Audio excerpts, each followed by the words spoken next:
So pluralism equals values equals value judgment. So here, back to the misunderstanding about fundamental misunderstanding of pluralism. It's inclusive of people. This is a fundamental thing. It's inclusive of people, but it's not inclusive of values and morals. So when you say we have to be inclusive, yes, inclusive of people, correct. That's what pluralism is about. It's not necessarily inclusive of everything they think is correct. And therefore, it's not inclusive of all behaviors, since values are what permit behaviors. In other words, pluralism requires and expects value judgments. Otherwise, it is just unrestricted freedom by another name. And that is why Hazar Imam can champion pluralism while at the same time making value judgments that reject morals and values he disagrees with. This is fundamental. He does both. He doesn't do one or the other. He champions pluralism, but he's also making value judgments. And he tells us to make those same value judgments as well. Let's take a look at a couple of quotes on that. This is from UK, Canada, and USA. 2008, in the Golden Jubilee, Hazar Imam says, and while society may change, the basic ethics don't change. And therefore, we have to make value judgments of the societies in which we live. We have to remain solid and stapled on the ethical principles of Shia Ismaili Islam. And there it is right there. We have to make value judgments, 2008 in the UK. In Canada, the Jamaat in the West has choices to make.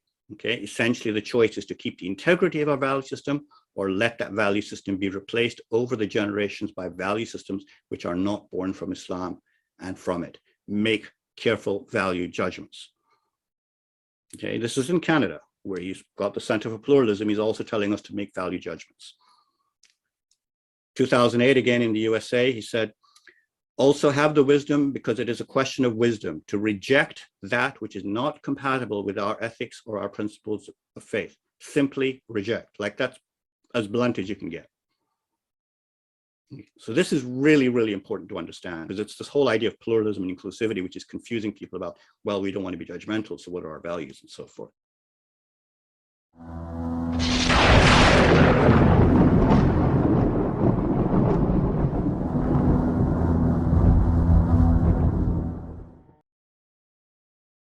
Yalimadat, everybody.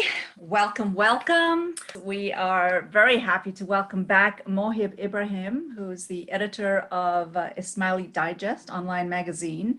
And I always say, Mohib is the guy who makes our brain do acrobatics. He really makes us stretch in different directions. I think he stretches our brain, but he also stretches our soul. Mohib today is going to be summarizing his prior series that he has presented on our platform, and he's going to be following that up with a Q&A. This is part one of 2 parts. So today in this first part, Mohib is focusing on what are our values, and the second part will focus on what are not our values. He says almost all values related questions are related to and arise from notions and ideas that are not aligned with our values. And with that, I welcome Mohib Ibrahim. Yalimadat Mohib, welcome back. Well, thank you. Thanks for having me back. It's been a while, but I'm really excited to be back. And I think hopefully this will be a very interesting summary of what I've been presenting. Just as a way of background, I presented a series here earlier this year. There were 5 parts. And what I'm going to do here is a summary, or more like an abridged version of that, which is going to condense a lot of the material and present it in a new format and a new order, which I think will help bring together what was being said then in a new way, which will help you understand the big picture of what I was presenting there. So to there's going to be a 2-part series. Part 1 is today, which we'll be talking about what are our values and focusing on a fatal misunderstanding about our values, which is about value judgments. And part 2 will be next week. And that'll be focusing on what are not our values, in particular focusing on relativism, which is the big issue. So let me try and move this forward here. So the first thing is about our values. We seem to think it's very complicated. We need to have a lot of knowledge and so forth. And actually a PhD is not required. If we look at the Quran, chapter Surah 54, ayat 17, Allah says, in truth, we have made the Quran easy to remember, but is there any that remember us? And then he repeats that a few verses later and a few verses later. and a few verses later. So it really is reiterating this point that maybe this is not as complicated as we like to think it is, or imagine it is, or led to believe it is. So the question is, why is there so much fear and anguish and bewilderment about what our values are or are not?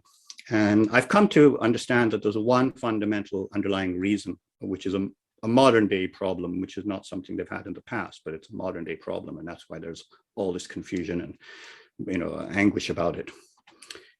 And this one fatal mistake leads to an irreconcilable dilemma. Now, by definition, values pass judgment. We are for this and against that.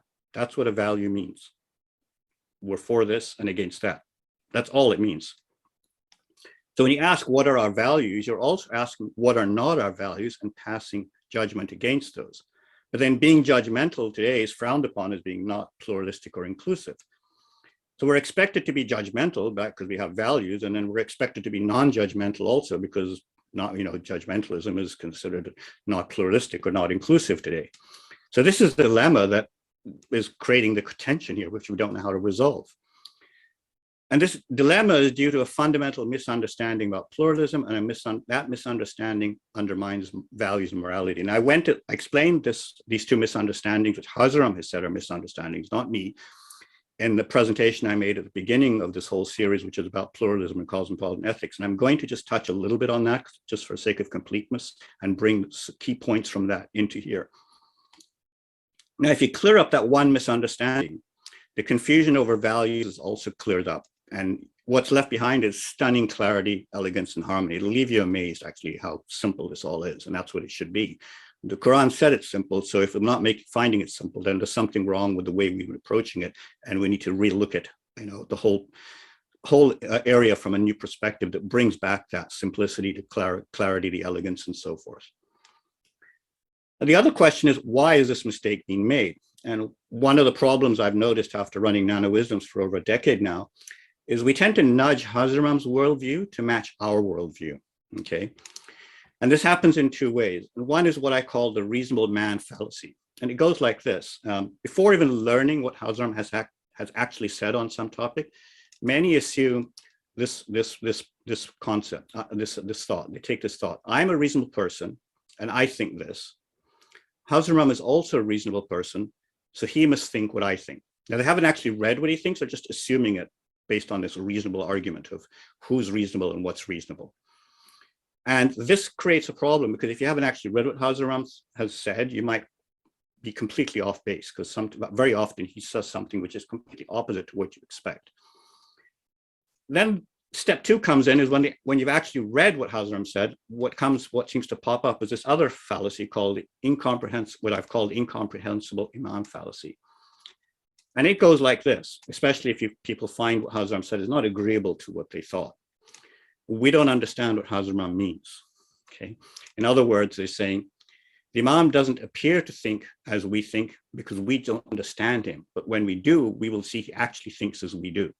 So this is an excuse to basically say, if you didn't like what Hazar Imam said, or you didn't appreciate it, or it was conflicting with your worldview, immediately resort to this retreat and say, well, maybe we don't know what he means. Maybe once we understand it, he'll be back to where I'm thinking. And this is really circling around back to the ignorance is bliss safety of the first fallacy. He must think what I think. We just don't understand what he's thinking. Either way, with these two approaches, we have nothing to learn or correct, because Hazar Imam already and always agrees with us. We're always right, okay? That's what these two fallacies do. And that's what creates the problem, the mistake in this misunderstanding of pluralism, because people have assumed what it means, haven't checked what he's said. When you check what he said, it find out it's actually quite different from what they thought. So they use one of these two to defend their own worldview and think, no, I must be correct because of this. And with this point of view, you don't learn anything from the Imam. You're just using the Imam to confirm you, in which case you don't need the Imam technically. Now, if you talk about it, just to quickly look at this whole idea of this incomprehensible Imam, if the Imam is constantly incomprehensible, we keep on using this excuse, we don't know what he means, we don't know what he means every time we don't like or appreciate or find what he says contradicting our worldview. It's very illogical to have this point of view. And it's typically trotted out on moral issues, okay, this whole idea of we don't understand what he means. when progressive values conflict with what Hazaram's firm moral limits, then the "we don't understand what he means" card is played. And if you look at the first presentation on cosmopolitan ethics and pluralism, and the last part of that presentation, and on the website ismailiignition.org, I have a whole list of quotes from Hazaram, I think over a dozen, where he shows he has very firm, fixed moral boundaries and fixed moral perspectives on issues. And I'm going to bring a few of those in here just for completeness sake. Now, Hazaram has said, on the contrary, that the very heart of Islam is logical. There is no hocus pocus. There is no nonsense. It is clear. It is lucid. It is understandable. So this whole idea that he's not understandable and we don't know what he means and it doesn't make any sense. It violates this whole concept here, when the whole point of Islam is to be logical, rational, and making sense. So you can ask our question: does it make sense for Hazaram to leave us adrift with no guidance on the very issues he says are most critical, morality and values? If you're going to say we don't know what he means, and this is what we're left with, does it make sense for him to leave us with this confused point of view because we can't understand what he's saying? Did he really leave us to our whims and opinions, since people think that we can't understand what he's saying, or we don't understand what he's saying? And if we're just left with our whims and opinions, that's just relativism. And Hazaram explicitly rejects relativism, because when we just have opinions, there's no truth left. There's only relativism. And part 2 next week is going to be a full discussion on relativism, because that is the big issue. Alternatively, has he provided all the guidance we need? And are the values clear, lucid, and understandable, or both? Some are clear, he doesn't need to give us guidance on them, and others he's given us guidance on them. I think the last question here is correct. He would have given all of that, because it makes no sense to have an imam which doesn't guide us and leaves us with bewildering, confusing answers to things which were important. His whole role is to guide us through the times. So what are first principles? And my presentations earlier, I was talking about not so much values, but first principles. And first principles are really, really important. Before you discuss values, you really want to be discussing first principles. And there's a specific reason for that. But let's see what first principles are. They bring this kind of perspective to values. If you give a man to fish, you feed him for a day. If you teach him to fish, you feed him for a lifetime. And first principles are teaching person to fish. For example, when you teach children addition, do you teach them, every answer, 1 + 1 is 2, 1 + 2 is 3, 1 + 3 is 4, and so forth? Or do you teach them a few sums and also teach them the principles so they can correctly work out answers for any sum they face themselves? You do both. You show them a little bit, and then you say, okay, here's the big picture. Here's the overall principle of what's involved here.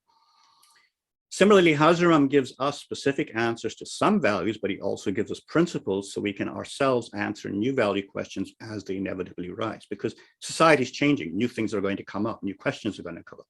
And we can't sit there and answer every single thing. We do have an intellect, but he can give us a guideline, and from that guideline, we can, reasonably go forward and make a good guess onto what we're supposed to be doing here. And better than that, we can actually precisely say exactly where we're going most of the time. Now, these first principles are often more important than the specific answers he gives us, because they make us independent. They let us fish. And we can understand the specific answers once we understand the principles. Once a child understands how to do addition, he understands the specific examples and answers you gave him in the early part of his learning. Now, first principles are hidden in plain sight, but they go unseen. And if you don't see them, they can't help you. And they're hidden in plain sight because they're boring, they're irrelevant, they're just taken for granted. They're like furniture. You just don't pay attention to them. But we really need to go back to first principles in order to understand and deal with values in a proper way. Now, why should we be worried about first principles? Well, they bring clarity. First principles are, in mathematics, we call axioms. They're the foundations. They're the basic tenets of faith. Simple things like we're going to be judged, or we have to be humble, things like that. We're human, we're fallible, and so forth. So they don't seem particularly important, useful, or profound, but when some idea you hear about breaks a first principle, you immediately know it's wrong. That's why they're critical. And the trick is to find out what you're seeing out in the world in social values or anything else and see, does that break one of our first principles? And sometimes that's not easy to recognize how the first principles apply, because they're so not thought about, and they're so mundane, we don't even realize how they're connected. We just look at, well, that sounds reasonable, society is doing that. But sometimes what society is doing sounds reasonable has fundamentally broken a first principle. And we now have to understand, okay, it's wrong, and then we can try and understand where is it wrong. And when you look at that, you'll say, oh yeah, well, look at that. We didn't think about it that way. It's like, they're like compasses, you know, our compass guides us in the darkness and the fog, even when we can't see where we're going, because they are calibrated to an absolute unchanging external reference, true north. So as long as we follow our compass, doesn't matter what the weather is like outside or how dark it is, we can find and navigate our way. Similarly, we must calibrate ourselves to an absolute unchanging external reference for guidance and clarity through the fog of what Hazar Imam calls the confusions, delusions, and moral vagaries. If we don't, we're going to be lost in these moral vagaries and these confusions and disillusions Hazar Imam talks about. So just as magnetic north is a compass's absolute reference, first principles are our absolute reference, without which we only have our whims and opinions. They are our guide. They are the absolute standard. They don't move, so we can calibrate ourselves by them and see whether we're on track or not. You know, the Sirat al-Mustaqim, if you want to call it that. When you're off it, you got to come back to it, but you got to know where it is and you got to find it. So Hazar Imam said in 2006 in Portugal and in the USA, when in an article publishing his Portugal speech, if freedom of religion deteriorates freedom from religion, then I fear we'll soon be lost on a bleak and barren landscape with no compass or roadmap or ultimate, and no sense of ultimate direction. Now, there's a very interesting point here. We talk about freedom of religion and freedom from religion. And what's he getting at here? Freedom of religion, we typically understand is you're free to choose any religion you want, and the government will not force you to choose a religion or impose a religion on you. But freedom from religion, what he's talking about here is removing religion from the public square, so we don't have to see it or hear about it, like from schools, it's being removed. So it's actually, you know, we don't want to be, how can you say, having to deal with this concept called religion. Let's get rid of it. Let's get free from it. Okay, so then it's totally out of our picture and totally out of our lands, out of our worldview. At least if we've got freedom, if they're not in a religious society, but we aren't free from religion, then there are religious people out there who are holding some sway and check on society because they're still there. But if you want to eliminate religion totally from the public square, you've eliminated those, so they now the whole society is gone because there's nothing left to, you know, to navigate through. And that's what Hazar Imam uses the metaphor himself of a compass and a roadmap. Now, values have four facets we have to consider when we're talking about values. Are there boundaries between what is or is not acceptable even exist? You know, is there a boundary, a line we're saying that divides what's allowed and what's not allowed, what's right and what's not right, what's acceptable, what's not acceptable? That's the first question you have to answer. And then if there are boundaries, where are the boundaries? And that question is really this question. It's asking, by what standard do we assess if our value judgments are correct? In other words, it's asking the question, where are the boundaries, is really asking who sets the boundaries, God or man? Because if there are boundaries, then and where they are, we have to know, you know, they're the assessment, they're the standard now. The boundary is going to decide on which side of something is going to be. And that's how we're going to, you know, we need to know by what standard we're going to make that assessment. Where are we going to put the boundaries? And where we're going to put the boundary is determined by who's going to put them. Is God going to put the boundaries, or is man going to put the boundaries? Then the third question is, once we've got the boundary, which if you look at this line here, this little green line, divides it into two parts. What are our values? What's on one side of the boundary, and what are not our values? What's on the other side? Now, value systems mean passing judgment against what are not our values. That's what a value system means. It says we are for this or against that. So there's, you know, it's not something we should be shying away from. And today, new ideas not from our value system drive most value questions. Most of the questions that people have about what's our values on something are about things that are not from our value system. And that's why they're asking the question, because what's in our value system, everyone's quite comfortable with. It's new ideas, and most of those new ideas are not from our value system. But you have to be able to understand how to make this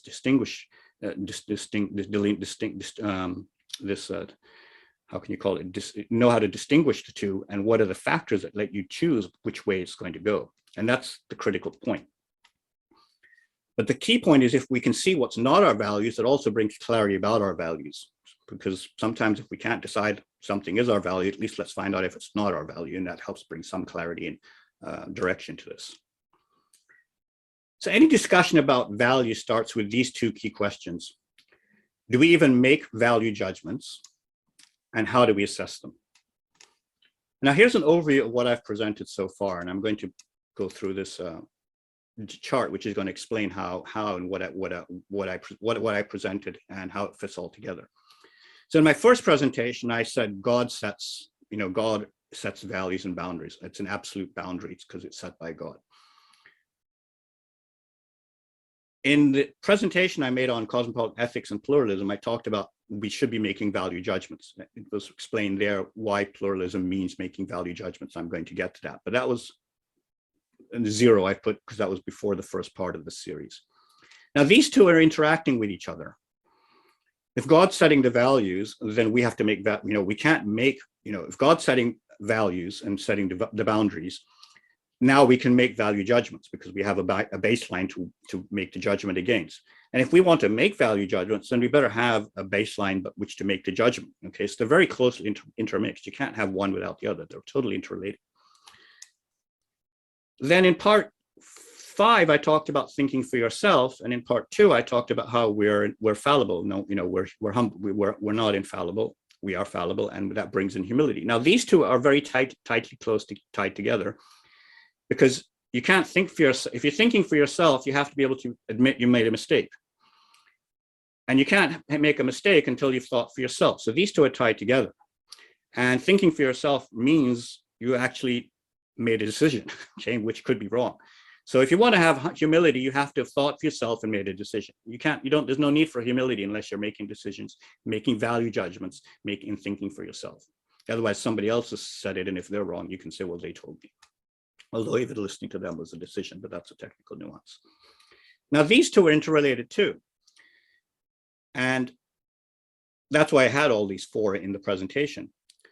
Once you've decided to make a value judgment, that's thinking for yourself, but then you have to check it against the standard. That's the point. Are you mistaken? Well, that goes back to the values and boundaries that God has set because he's the absolute standard. And then you can revise and think it again.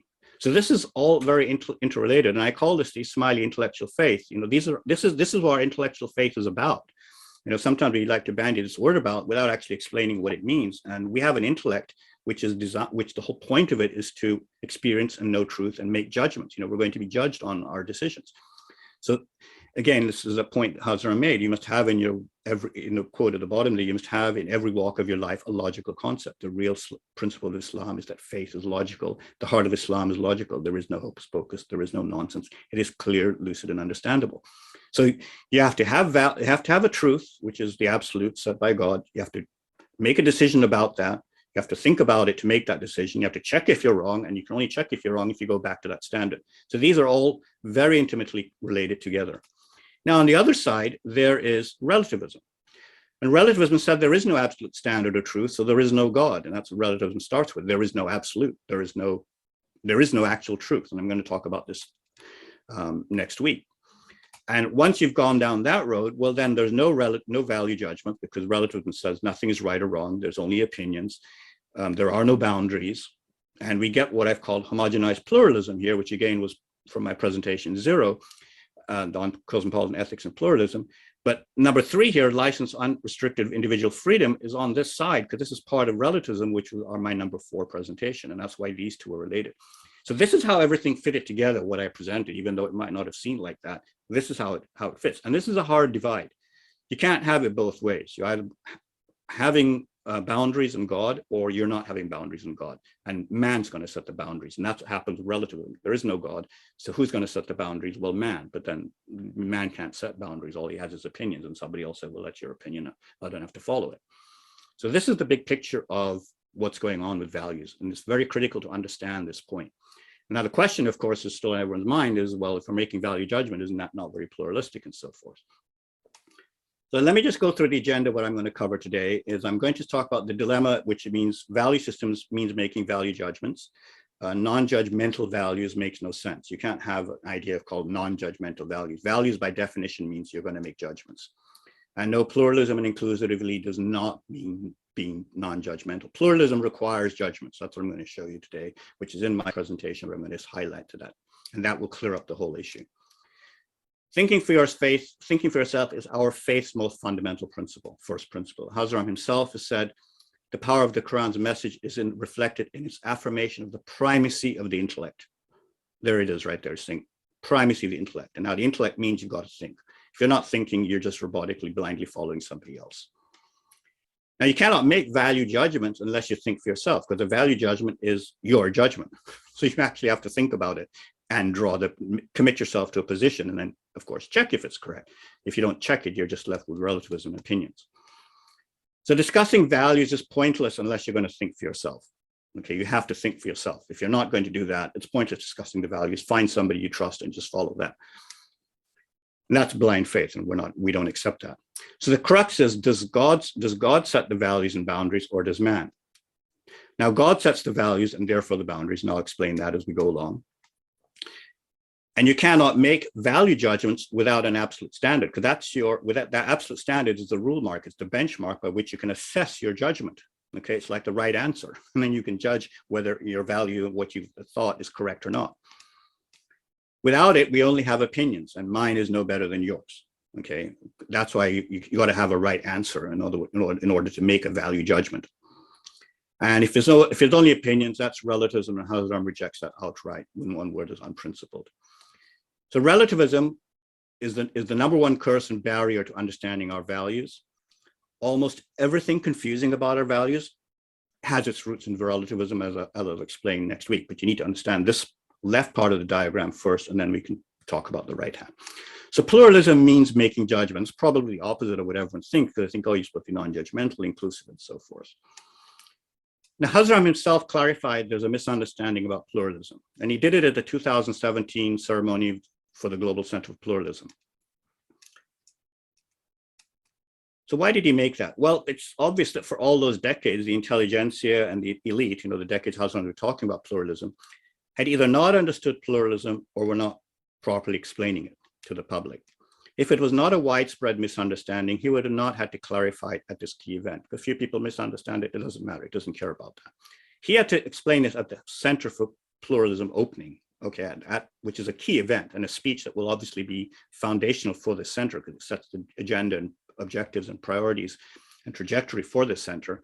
He had to make this clear clarification. He'd probably been waiting to make it, but decided to make it at this very important point, so it's, makes its mark in history.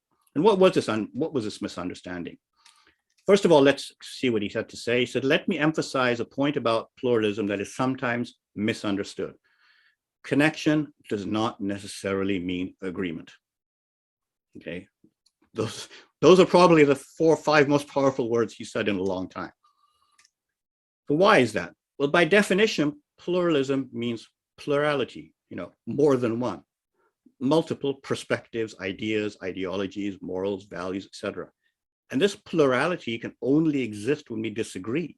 If we're not disagreeing, there's homogeneity. There's no pluralism.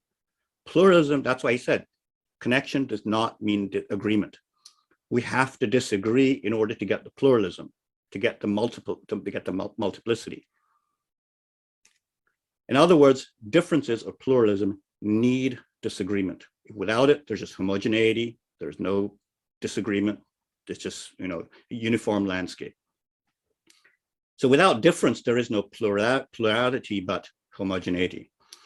So Hazar Imam's clarification is not minor, it's a fundamental one, and it totally upends the common understanding of pluralism and simultaneously resolves the value dilemma over values, and here's how. Now, I just want to show you this diagram quickly so you can understand the difference between pluralism and cosmopolitan ethics, and I'm just going to touch on this briefly. It's covered in detail in our presentation. Now, pluralism, Hazar Imam says, is what we know doesn't mean agreement. So pluralism respects differences, including what we do not agree on. It means disagreement. Disagreements are expected. And these boundaries I'm talking about, that's these circled lines here. That's the boundary, and the disagreement is across that boundary. Now, without that boundary, there's no disagreement. You need to have the boundary, you need to have the disagreement, and that's why then there's the one side of the boundary and the other side of the boundary. Cosmopolitan ethics, on the contrary, so pluralism is about disagreement. And cosmopolitan ethics, Hazar Imam explained, is about agreement. It's where we resolve our differences, what we all agree on. He called it values for everybody. Okay, so that's the relationship between the two, and it's all covered in detail in that presentation. But I just need to bring this out here so you can understand where pluralism is and why it needs disagreement, because it needs the boundaries in order to have the disagreement. Now, Hazar Imam says, do not erase the differences. He said, some people make the mistake of thinking pluralism requires them to dilute or de-emphasize their own distinctive identities. That is not true. Pluralism does not mean we want to eliminate our differences or erase our distinctions. Far from it. Now, people think, oh yes, we got to keep our culture and our, and so forth. We got to keep our differences, but that also applies into values. It applies into everything. It applies into the intellectual domain, not just the physical domain of culture and races and so forth, and languages and so forth. So pluralism, by definition, means setting boundaries. So, because Hazar Imam is insisting pluralism means we keep our differences. So pluralism does not expect us, he's saying, to compromise our morals, our values, our ethics for the sake of inclusivity. We're not supposed to do that. We're supposed to keep our differences, which includes values, not just cultural differences or language differences or the normal things we're talking about with pluralism. It expects us to keep our differences, distinctions, and exclude those morals, values, and principles we disagree with. That's how we can keep plurality of value systems. Otherwise, there's only one value system, the one of the whole world. Well, there's no such thing. Okay. Now, to delineate these differences and distinctions, we need to establish the boundaries, the group circle lines. And those boundaries say this is our limit, and we reject such and such ethics, values, and morals that lie beyond it. That's why we have a value system. It's to say we agree, we accept this, and we don't accept that. That's what a value system is. That's what a value is. So there's nothing inconsistent between being judgmental and having boundaries and pluralism. Now, again, passing judgment may not sound progressive or inclusive, but pluralism and values are impossible without them. You have to pass judgment. Without, pluralism without boundaries, all the values vanish. There's just this homogeneity. There's no boundaries. There's no, I'm for this and I'm not going to go beyond that. And Hazar Imam is very clear. Like he said, there are some points, some values in the Western world where the Muslim world would say, stop, we're not going to go there. So he's passing judgment on that. And all of those quotes are in that earlier presentation. Now, inclusivity without judgment, if you're going to be pluralistic or inclusive without judgment, that's just license. Because if you're going to say inclusivity for the sake of pluralism is just inclusivity, inclusivity for the sake of pluralism is just inclusivity without judgment. And it insists we treat all values and morals as equally valid. But if you want to be inclusive of all values without judgment, you have to allow all behaviors without judgment, because it's the values that permit the behaviors. It's because I think this is okay, I'm allowed to do that. And it's the values that allow you to do whatever it is you do. That you don't do something because you think it's not okay. Your values say, no, that's not okay.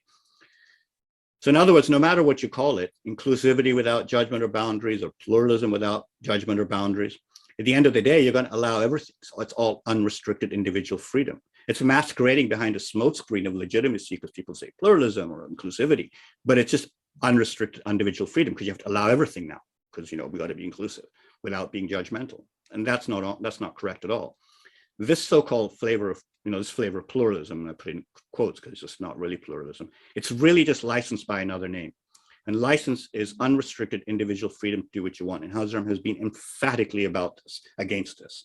And I'll be covering that again in the relativism section, because that's all part of relativism, where you can do whatever you want. There's no boundaries, there's no limits. And as I said, Hazar Imam, he unequivocally rejects license. He's been against license, and he's actually said it's probably the most important challenge and issue he faces, and what requires a lot of thought. So pluralism equals values equals value judgment. So here, back to the misunderstanding about fundamental misunderstanding of pluralism. It's inclusive of people. This is a fundamental thing. It's inclusive of people, but it's not inclusive of values and morals. So when you say we have to be inclusive, yes, inclusive of people, correct. That's what pluralism is about. It's not necessarily inclusive of everything they think is correct. And therefore, it's not inclusive of all behaviors, since values are what permit behaviors. In other words, pluralism requires and expects value judgments. Otherwise, it is just unrestricted freedom by another name. And that is why Hazar Imam can champion pluralism while at the same time making value judgments that reject morals and values he disagrees with. This is fundamental. He does both. He doesn't do one or the other. He champions pluralism, but he's also making value judgments. And he tells us to make those same value judgments as well. Let's take a look at a couple of quotes on that. This is from UK, Canada, and USA. 2008, in the Golden Jubilee, Hazar Imam says, and while society may change, the basic ethics don't change. And therefore, we have to make value judgments of the societies in which we live. We have to remain solid and stable on the ethical principles of Shia Ismaili Islam. And there it is right there. We have to make value judgments, 2008 in the UK. In Canada, the Jamaat in the West has choices to make. Okay, essentially the choice is to keep the integrity of our value system or let that value system be replaced over the generations by value systems which are not born from Islam and from it. Make careful value judgments. Okay, this is in Canada, where he's got the Center for Pluralism. He's also telling us to make value judgments. 2008, again in the USA, he said, also have the wisdom, because it is a question of wisdom, to reject that which is not compatible with our ethics or our principles of faith. Simply reject. Like, that's as blunt as you can get. So this is really, really important to understand, because it's this whole idea of pluralism and inclusivity, which is confusing people about, well, we don't want to be judgmental, so what are our values and so forth. Hazar himself now has also said he's making no compromises on values. I have made no compromises, and I will make no compromises, because I think it is up to the rest of the world to look upon us, and I hope understand and value our systems. I have no intention whatsoever of allowing compromises to come into our value systems to please passing concepts about limitless freedom in social relations.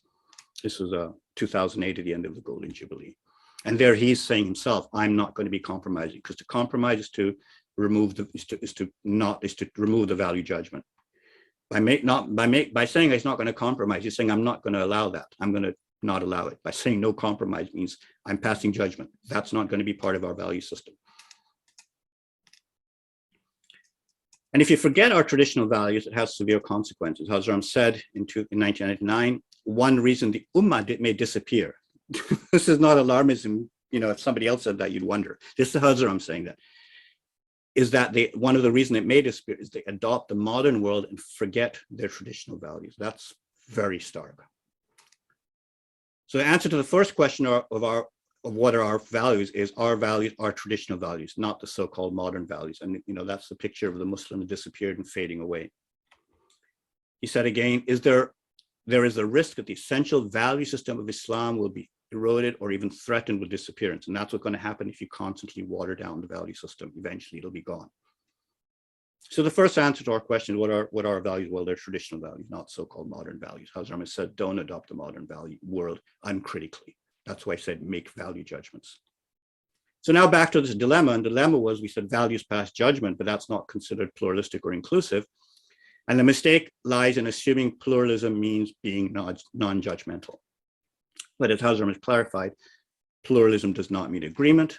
Pluralism means we agree to disagree. That's the bottom line of what pluralism means. There can be differences. There will be, boundaries.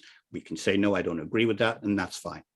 It doesn't mean you're excluding the person. You're excluding what their perspectives are. Pluralism means differences. That means boundaries, and that means making value judgments across those boundaries. What's outside the boundary, we're not going to accept. Pluralism without boundaries is homogenization. So that's not pluralism, because there's only one value system left, the same one everybody has to accept. Pluralism without value judgments is license. It's unrestricted freedom, because you're allowing anything now, everything and everything, just for the sake of pluralism or inclusivity. So pluralism is inclusive of people, but it's not inclusive of all values and morals. And thus Hazar Imam insists on both pluralism and value judgments. And that is why we can make value judgments, say what we are for and what we are against without being labeled as non-inclusive. Now we can actually discuss values, because we're able to make judgments, because the whole point, one of the issues about values is we don't want to be divisive. We don't want to be, they hear this all the time. We don't want to be divisive. We don't want to be judgmental. No, we will be judgmental on values, not on people. And hopefully we can sway the people over. That's what we don't want to be, non-inclusive. We can want to be able to, as Hazar said, we want them to understand our value system. Maybe we can teach them something too. So I've put that foundation down, and now I'm going to go forward onto this next part. The first part was making value judgments. Now, the only way you can make a value judgment is if you think for yourself. So that's the next part. And that's the key to our foundation to our faith. Now, why even think for yourself? You know, some people have I actually had a comment once in a Facebook group a while back where it was an Ismaili group, and I'm not on Facebook anymore, but it was like 5-7 years ago. And they said, I've never been told I should think for myself. Why would I want to do that? And I was sort of like stunned. I didn't know what to answer for that. It's the key to our faith. Intellectual faith means using your intellect. I mean, that's what it means. If you're not going to use it, then you don't have an intellectual faith. You know, it's nice to have this pleasant sounding and, you know, virtuous sounding buzzword of intellectual faith, but what does it actually mean? Like, let's remove the labels. I'm always in favor of removing the labels and coming down to what does the label mean? What does it stand for? And using your intellect means thinking for yourself. Hazrat Ali and Hazar Imam both say you should think for yourself, and it's repeated all through the Imam's sayings through the time. It's repeated by the Quran. It's everywhere. The Prophet, it's everywhere. And you just have to look, and I've got a few examples, but once you begin to realize this, you'll see it ever repeated continuously in different ways, which mean the same thing. But here are some spiritual reasons why you want to think for yourself. Unless you're thinking for yourself, you're not following Allah or the truth, but you're blindly following someone else, hoping they're on the right path, because either you're thinking and deciding, making your decision about what's right and wrong and what you should be doing, or you're just following what somebody else told you, some authority or something. So, and blind faith is, you know, Islam doesn't accept blind faith at all. Allah is very explicit about that. Unless you think for yourself, you haven't made value judgments. You have, you know, a judgment is something you make, you decide. You have to decide, you have to think and make a decision. So unless you think for yourself, you haven't made value judgments. If you haven't made value judgments, then it's hard to know what our values are and maintain our faith, because Hazar Imam has defined our faith as the value judgments. He says the Ummah may disappear if it fails to keep its traditional values. He didn't worry about whether we have the Quran or anything else. To him today, the most important thing that defines the Muslim community is our traditional values. Without them, the Ummah will disappear. It's not about taking the Shahada or anything else. For him today, this is what he's defined as the critical aspect and critical characteristic of being a Muslim. It's the value system. Now, some philosophical reasons which underpin the spiritual reasons why you'd want to think for yourself. No one can give you the truth. It's an experience that comes for thinking, and I'm going to elaborate on that further. And thinking for yourself lets you make mistakes. That teaches you humility. You see, you don't need humility if you're not thinking for yourself, because you're not going to make a mistake. You got to think for yourself, take a stand, commit to a position, check if it's right, and if it's wrong, then you say, oh, I was wrong. But you can't get to humility unless you've decided to commit to a position and think for yourself and take that position. So there's humility is one of our key spiritual characteristics we want to develop. Well, you develop it by thinking for yourself and making mistakes. Otherwise, you're always right, or you're too scared to make a decision on something. And there's one material reason I'll give here. There are many to all of these. I'm just giving a few. Material practice, as we know, develops spirituality. That's we go do fasting, sujood, and so forth. These material practices, these repetitions, help develop our spirituality. Attending Jamaat kind of physically helps develop spirituality and so forth. And so the way you develop this is I'm going to show you that is one of the reasons you want to practice this idea of thinking for yourself is because most information from authorities, the expert, the peer-reviewed literature, media, and scholars and so forth, is spectacularly mistaken. So if you want to think for yourself, you've got to practice it. And the way you can practice it is by actually looking at controversial things and working out the truth behind them. And as you'll see, a lot of as I'm going to just so very, very briefly, a lot of the information you're seeing is just nonsense or rubbish. They admit it is rubbish, so it's not me saying so. And that's how you can start to think for yourself, say, oh, okay, if that's wrong, then what is the truth? And you begin to have this courage to go and venture out into the unknown and take a look. So Hazrat Ali, on thinking for yourself, he says, use your intellect to understand something when you hear about it. And there it is. That's thinking for yourself. But he doesn't end there. He says, the intellect that examines, not just the intellect that repeats what it hears. And that's this whole idea of being blindly following an authority and so forth. Examine it, doesn't matter who it's come from. For surely there are many who repeat the knowledge they hear, but there are few who examine it. Now that requires courage and confidence to go do that. And that's the key point. Imam Jafar Sadiq on blind faith. One who has no knowledge of religious jurisprudence will have to depend on others. Okay. And the one who depends on others will be led by them through the gates of ignorance. and the members of our community will remain unaware of this misguidance. So what he's saying here is you should have your own knowledge of what's right and wrong and what our faith has to say. Because if you don't, you're depending on somebody else who might be completely wrong. And we can see that already with the classic example of the idea of pluralism being non-judgmental when Hazar Imam has said completely the opposite. And that one small mistake has pretty much led to the entire confusion over how we're supposed to reconcile being pluralistic and making value judgments that our value system requires us. That's because they've made that mistake. And our community is completely aware of this. Absolutely. Hazar Imam had to clarify that at the GCP. That one mistake, I think, is probably behind most of the issues and confusions people have about values and value judgments, because they're afraid to make a value judgment because we're supposed to be pluralistic. How do you reconcile those two? Well, the mistake was thinking pluralism means being non-judgmental. Now, blind faith is not thinking for yourself. An intellectual faith means thinking for yourself. That's what intellectual faith means, using your brain and thinking. And blind faith is rejected by Islam and Ismailis. And Mowlana Hazar Imam said, and this was published in Zahur magazine 1945 at a religious conference where Mowlana Hazar Imam was speaking. He organized this. And he said he does not want somebody to be an Ismaili because his father was an Ismaili, which is basically blind faith. I'd ask the question, why are you an Ismaili? And most people will say, well, that's how I was born. The key question is to be an Ismaili now because you understand the truth of Ismailism. Like people who convert, they are not that. They are, one could say, the real Ismailis in the sense that they are not following blindly.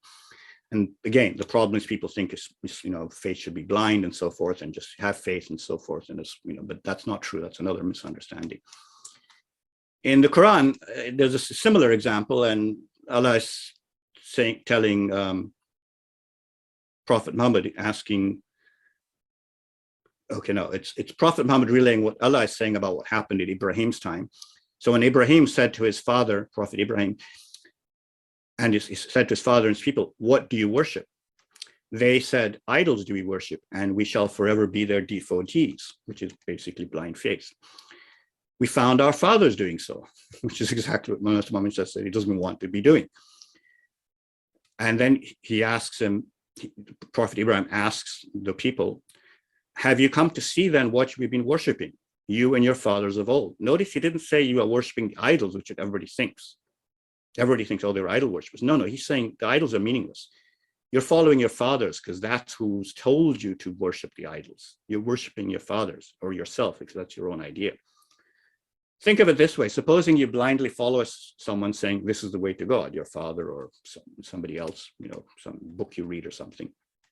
And later they say, no, this is not the way to, this new way is the way to God, and you follow them blindly. They said, no, I was mistaken. And they say, this is the way. And again, you follow them blindly. Who are you really worshiping? Are you worshiping God or whoever you're listening to? Even if they're now correct, you don't know they're correct. You're just blindly following them. Okay. So blind faith is rejected in Islam completely because you are not using intellect. You're just following somebody else blindly. You've given them priority over God. They said this is God, so fine, good. That's who you are worshiping. God is second to them instead of being in the front. So in the Quran, Allah says, "O man, follow not thou with the whereof thou hast no knowledge." In other words, don't blindly follow something you don't have knowledge about. Lo, the hearing, the sight, and the heart, which is the intellect, it's sometimes referred to as the heart in Arabic. Each of these will be asked. In other words, you're going to be questioned on this, on your judgments and whether you were blindly following things or whether you used your intellect. And Mowlana Hazar Imam said, you must not believe that you are here for what is just one existence, and thereafter you have to account for nothing, which is what the Quran says. You will be asked. So thinking is a prerequisite for this accountability. You can't hold someone accountable if they're not able or have the capacity to think, because they haven't made their own decisions then. That's why we have an intellect. The whole point of an intellect is, and free will is choice, to choose between what is right and wrong when you are at the boundary, which is between right and wrong. Those choices and the value judgments are the faith. That's what Hazar said. The value, if you lose our value system, the faith will go. That is the faith, those value judgments. Those are the choices Allah will judge you on. That's why you have to draw value judgments yourself. you'll be accountable to your decision, including in some ability to try and skirt them by saying, well, so-and-so told me. You know, if you say, so-and-so told me, Allah will just say, I gave you an intellect. Because that's what he's saying, don't follow blindly. Now, judgment is only needed when there is uncertainty. Otherwise, there's nothing to think about. We have certainty, we have the facts. But why sound judgments require confidence? Because you're dealing with uncertainty. You need wisdom and knowledge to balance competing priorities, because sometimes that's what a judgment means, to balance competing things. But you need confidence, wisdom, and knowledge for that. You need the courage to take a stand, to commit to a position. That's the judgment, taking the stand, you know, my best guess so far. And the courage to be wrong, to admit mistakes and be humble, because if you're going to take a position, you're not going to be perfect 100%. You have to be able to say, I'm wrong. Now, Hazar Imam insists you should think for yourself. In a brochure, or in a speech actually, he said, no, in a brochure on the Aga Khan Academies, he said, the true test of education is the ability of students and graduates to engage with what they do not know and work out a solution. So there you are, engage with what you don't know, instead of saying, I don't know, I need an expert, and work out a solution, take a stand. See, what Hazar Imam did not say was blindly follow expert scholars, the media, scientists, their journals, or the current fad or consensus. What he said was, you face the unknown and work out a solution. Listen to others, of course, but draw the final conclusion yourself. You will listen to all of those scientists and journals, but you make the final judgment yourself, work out the solution. In other words, have the confidence to think for yourself, assess the conflicting advice, and courage to commit to a position. Even everything I'm saying here, if it's new to you, assess the merits yourself. The issue is not what some scholar thinks, go and ask them, what do you think? But what do you think? I remember putting out a presentation on a novel approach to assessing the imamat's truth claims about who they are. And it's a very novel approach. It's there on the Ismaili Ignition website, it's worth looking through. And it basically uses an objective scientific method to objectively validate the imamat's, or assess the Ismaili imamat's truth claims. So somebody came to me in Jamaica and he said, what did everyone else think about that? And I said, well, what do you think? Okay, that's the point. Don't wait for somebody else to follow them, and follow a consensus and find some security behind that. Have the courage to go and think for yourself and make your own assessment. When you say, I've thought about it and feel this, that is not thinking. All you have is an opinion that may be wrong until it's checked. So you have to check it. Thinking means checking. Otherwise, it's relativism. It's all opinions. You have to actually check it. Everyone's got opinions. They don't mean anything. And when you're wrong, that's a blessing. That's where humility begins. It begins with errors. That's the blessing. So if you want to learn humility, you've got to think for yourself, make the mistakes, which will happen, listen to others to point out your mistakes, and you will learn the humility, which is essential part of our faith. And this takes practice, which is why I'm saying, don't just, you have to actually go and research things like Hazar Imam says. That's one of the true tests of education. It's not so much also about education, it's about cultivating the mind and the humility and so forth. So when he says, go and work out what they don't know and work out a solution, it also includes this whole part at the bottom, humility. That's what's buried in that sentence, which you don't realize when he says, work out a solution. Now, no one is infallible. Hazar Imam said in 2016, well, I got it wrong. The public are very, very wise. Public wisdom is not dependent on education. And what he was talking about here was his point of view was that in order for publics to make wise governance decisions about what kind of government is best, whether it's a monarchy or constitutional monarchy, or whether it's a republic or whatever, they need to be educated in various forms of governance and comparative governance, and they can make a sound assessment on them, constitutions and new constitutional amendments and so forth. That's what he thought up until 2016. And then he said, or maybe just before that, and he said, well, I got it wrong. And he said, no, they're able to do that even in third world countries. I've seen them make phenomenal decisions, even though you think they don't have the knowledge to do so. So the point here I'm making is no one's infallible. Even Hazar Imam said, I got it wrong. And in 1965, in an interview in Sunday Times, he said, yes, of course I've made mistakes. One is bound to regret mistakes. They have definitely caused damage. One can only hope to put them right. One makes mistakes unknowingly because one is being ill-advised, or because of hasty decisions, or because of bad judgment. There are many reasons. Now, I want to just clarify something right here. What I'm saying here is Hazar Imam is admitting he's made mistakes, but at the same time, we have this concept in our faith, which is absolutely correct. Hazar Imam is infallible. And I think we have to draw the distinction here and take what he said now, instead of saying, well, we don't understand what he means, and say, okay, how do we reconcile the idea that he's infallible, which is correct, because we know in Dua and our faith is that he's been vested with all knowledge, but at the same time, he's saying himself he's made mistakes. We can try and excuse these by saying, oh, well, maybe it's taqiyya or something like that. But let's take it at face value, and it's very simple. We can make a clean reconciliation between the two. Of course, he is infallible on our faith, because that's his whole focus, is to guide us to the truth. So of course, he has to be infallible on that. And there's no point us following the Imam, which is his guidance and wisdom is supposed to help us know what the faith is, understand the faith, so we can, not hopefully be judged harshly on Judgment Day. So of course that has to be correct. If it's not correct, it's not much use to us from that perspective. Even Mowlana Imam said, people have wild ideas about what my job is, and my job is not to heal the sick and so forth, but to guide you to the truth. Now, on the material side, he of course can make mistakes, like he's saying here, because he's looking at knowledge in the material sense, assessing it in the material sense, seeing what is being given to him, and making judgments on that. That's why he, has advisors and so forth, because he's making judgments. And of course, his judgments are very good because he has a lot more information than most of us have, because, he's privy to so much, and he meets so many people, and he's been on the world stage. He's met leaders, for 50 years, global leaders. So he's obviously got infinitely more information than we do. So his judgments are obviously going to be much better, like he said in a firman in Nairobi.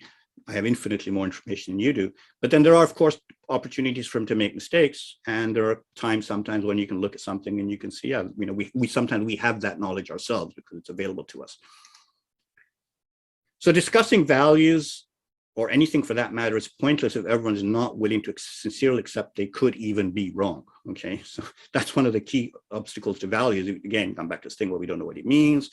Well, that's just your opinion and so forth. No, you have to be able to take an assessment, make a judgment, say, yeah, I was wrong, even making a judgment saying I'm wrong, and assessing what the other person says. That's the only time you can say you're wrong, because you've now assessed what the other person said and thought about it.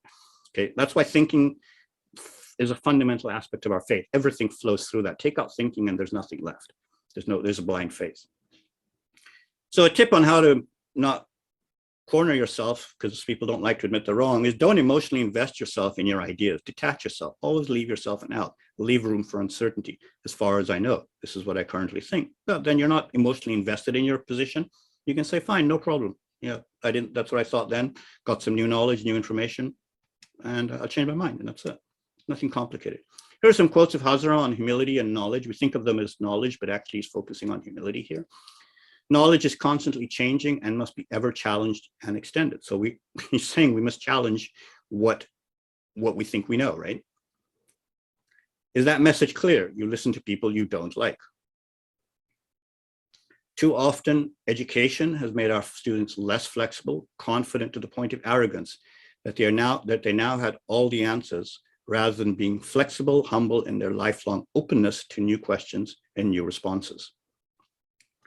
Professional standards and assumptions can provide a form of intolerance, pride, and myopia, intractable as the rigidities of traditional societies. So this open-mindedness, this openness is critical, and without that, there's no humility, there's no accepting you're wrong, there's no learning new things, there's no challenging of the existing position. Knowledge is changing, it's going to change all the time. So thinking for yourself and humility you can't have one without the other. They're two sides of the same coin. I'm going to go through a little graphic here to illustrate that, drive it home. So thinking for yourself is asking the question, what is the evidence? And you have, out of that comes your best get, some insight, an aha moment, even truth. But the question then is, where am I still wrong? You're human. You're going to be wrong somewhere. That's a fact. So skepticism is the next order of business, and you roll back around to think for yourself, where am I wrong? And that's what Hazar has called the search. In Morocco, he said, we do not believe in perfection in this life, nor do we believe in the absolutism of anything in this life. And therefore, we are genuinely in the process of search. See, what he's saying here is we don't believe in perfection. When you do your think for yourself, there's no question of it being perfect. That's why you've got the absolute truth. And he's saying there is no such thing as us having the absolute truth. We're constantly wrong. We're human. We've got to find out the next point, which is the search, is to then go back and see, where am I wrong? Have some skepticism for whatever you think, and come back and look around. Mowlana Imam has said, your religion teaches you to think deeply and apply your reason. Well, if you don't check it, you haven't thought deeply or applied your reason. You just made an opinion. I feel this is not thinking, it's an opinion. Uncritical blind trust or faith is not thinking, that's just robotic. So again, when you do think, you get your best guess, and that comes to this idea of truth, where Mowlana has said, you are enslaved to the creator. Will he then never set you free? It all depends on your courage and your determination to follow the truth. Again, there's that word, courage, to follow the truth. It requires courage to do this, and determination, which comes from practice. And it's an interesting point here. It says you're enslaved to the creator, but it didn't say the enslaver enslaved you. You're just enslaved to him. And the reason you've been actually enslaved yourself. What has happened here is, if you're not thinking for yourself, the creator, Allah, can't give you this insight, this grace, this insight, and set you free with some truth. You have to think for yourself, and he can then free you by granting you some wisdom and insight. That comes from him. That's not something we do. But if you're not thinking, he can't let you go. So think of it this way. If you fall into an ocean, the ocean has trapped you now. It didn't enslave you, but it now has enslaved you, although you enslaved yourself when you fell into it by mistake or jumped in. But then you now have to do a little bit of work on yourself for it to free you. You have to learn how to float. And if you float, even if you don't know how to swim, you can rise up and out of the ocean. If you don't, you're still entrapped and enslaved by the ocean. The ocean is not actually going to do anything to you, but if you do your part, the laws of nature will take you up. And your part is to learn to float, or, you should know that. So your part here is to think for yourself. And then Allah can set you free, because he can give you some insights, the aha moment. And I'm going to talk about that in a bit. So essentially what Hazar Imam is saying, we must constantly revise, revise, and renew what we think we know. A wise observer once said, it's not so much what we don't know that hurts us, but all those things we are sure we know, but which just aren't so. In other words, Hazar Imam's quotes here are saying, be skeptical. Be skeptical. Because if you're not skeptical, you're assuming you've got the truth, and that's basically not showing humility. And you can't be, Hazar Imam said at the bottom there, we don't believe in the absolutism of anything. So there's no way you're 100% right on everything. That's just by definition of being a human being. So there's an article in Nature in 2014. Nature magazine is probably the #1 scientific journal, and they said in science, do not rely on opinions but demand evidence. And they had a little bit of a crisis. They were so terrified that science wanted to be settled by opinions rather than evidence, if you can imagine that. But they begged for help in the 2014 editorial. What they said was, some researchers called for a change in how theoretical physics is done. They argue if a theory is insufficiently elegant and sufficiently elegant and explanatory, it doesn't need to be tested experimentally. Like, this is just bizarre. They're saying science doesn't need, we don't need to test the theory. If it sounds very good, that's fine. So, I think somebody may think that circular orbits are good for the planets because that's very elegant. I don't need to test that. And somebody else may say, well, that's not so good because that's a special case of elliptical orbits. And because elliptical orbits are, more general, and that's more elegant. And so, I think those are the ones. Well, we can't have them both. And whoever launches their probe out on the wrong one is not going to reach there. So in other words, scientists do not want their opinions verified by evidence, but they want them blindly accepted as elegant facts. This sounds so elegant. We've been through that. That's why we have scientific method and try and test things as much as we can. And the Nature's editors were pretty clear. They say we disagree. And Hazar Imam talked about similar situations a couple of years later. He said, some people say we live in a post-fact society. Yes, a post-fact society, when people feel they're entitled to their own facts. And that's what these scientists were saying. It's a fact. We think it's very reasonable, and that's it. But that's not, you can't have your own facts. You can have your own opinions, Hazar Imam said. Facts are facts. They're absolute. They're beyond you. They're immutable, right? So, but Imam Mansour has said something very similar in matters of faith. Do not rely on opinions and demand evidence, divine evidence in this case. Very scientific approach to faith. And we keep thinking, oh, faith is about blindly following it and just having faith, quote, believe. Well, that's not what the Imam said. Imam Mansour has a whole book, The Confirmation of the Imamate, that's the original Arabic title. And IAS, you will find it on the literature counter called The Shiite Imamate, a Fatimid Interpretation. And what did he say in there? I'm just putting a few quotes from there. He said, for example, it's just an excerpt from there, but you can see what his point is. So you rely on analogy, personal opinion, and discretion. This is indeed an utter blasphemy. Or another one, who does not strive for truth, uses his personal opinion in God's religion and fabricates unfounded judgment. how can a latter opinion be more correct than a former one? Because that's the point. Your opinion is as good as mine.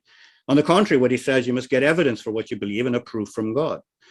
What is the evidence that God, the glorified, has, whatever, right? It must be supported by evidence showing that God and his messenger. So basically he's saying whatever you want to make any faith claim, it's no use, it's not an opinion, is not acceptable.